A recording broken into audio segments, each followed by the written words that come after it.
এসব একটা বিয়ের পরপরকার গল্প বলি। জাস্ট বিয়ে হয়েছে আমাদের নতুন নতুন, বছরও হয়নি তখন। এবার হ্যাঁ,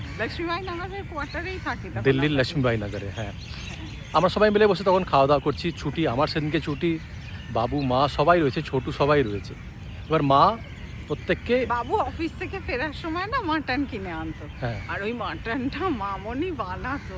আর মামনির হাতের মাটন। এবার হয়েছে কি, সৌমি আমার পাশে বসে আছে, আর সৌমির পাতে যে মাটনের পিসটা গেছে, আমি যেগুলো আর কি ভালোবাসি সেগুলো মামনি আমাকে সুন্দর করে দিয়েছে। এবার ওর একটা কমন পিস আমার কিন্তু ভালো লাগতো। আমি কি করেছি তখন স্পেসিফিক পিস থাকে না, যে ওই পার্টিকুলার ওই পিসটাই খুব ভালো লাগে। হ্যাঁ, এবার আমার কি হয়েছে, আমার না ওই পিসটাই পছন্দ হয়েছে। আমি দেখো, তখন তো এখনকার মতন এত বেশি ম্যাচিউরিটি ছিল না আমাদের, তখন বয়স কম।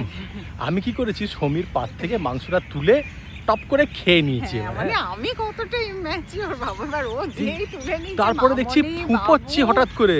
মামনি, ছোটু সবাই আছে। আমি তখন কাঁদলেই না সে করে ফুঁপোতাম, ফুঁপোচ্ছে। আমি বললাম কি হয়েছে, মা বলছে কি হয়েছে, ও আমার মাংসটা নিয়ে নিয়েছে। আর মামনি ওকে এত বকেছে যে তুই আর কোনোদিন নিবি না ওর পাত থেকে মাংস। এখন এত হাসি পায়। এখন কি হয়, এখন আমার যেটা পছন্দ আমি ওকে দিই, ও যেটা আমার পছন্দ সেটা আমাকে দিয়ে দেয়।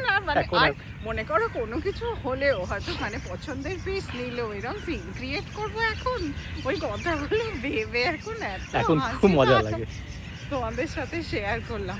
বাট হ্যাঁ, মাস্ট ভিজিট এই পার্কটা আমরা যেটা এসেছি, একদম চণ্ডীগড় আসলে, একদম চণ্ডীগড় আসলে কিন্তু এখানে এসছো তোমরা। আর যদি বর্ষাকাল থাকে তাহলে তো আরো ব্যাপারটা আনন্দ হয়, দারুণ।